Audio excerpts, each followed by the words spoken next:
Nilikuwa nazungumzia pale haya matukio ambayo yanaendelea kule Tunduma, tukio la mwanaume kuguswa na mtu asiyejulikana alafu sehemu zake za siri zikapotea. Sasa haya matukio kiukweli yanasikitisha sana, na ukiangalia matukio yametokea kwenye kipindi hiki cha kuelekea msimu wa sikukuu ya Pasaka.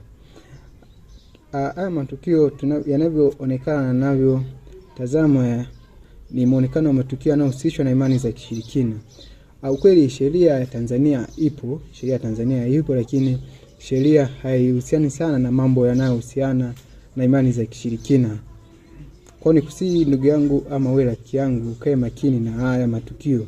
Ukae makini na kupenda kukutana na watu ambao hamfahamiani, watu ambao haujui historia zao, mnapeana mikono na mambo ya kishirikina yapo, lakini ingali sasa katika sheria hayatambui kama yapo.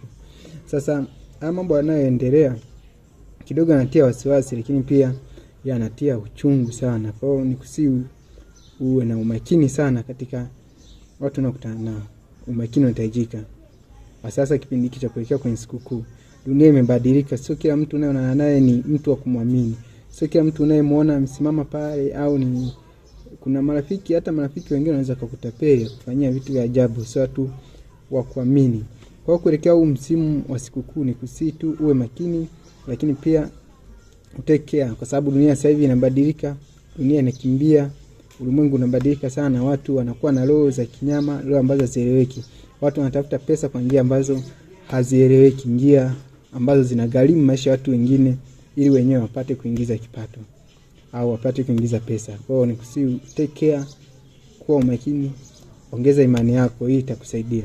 Usisahau kushare na kufollow kwa ajili ya kupata tips kama hizi hapa za sheria. Ingawa sheria Tanzania haihusiani au haiambatanishi mambo yanayo zungumzia hizi habari za mambo ya kishirikina. Usisahau kulike kwa ajili ya kupata tips kama hizi hapa.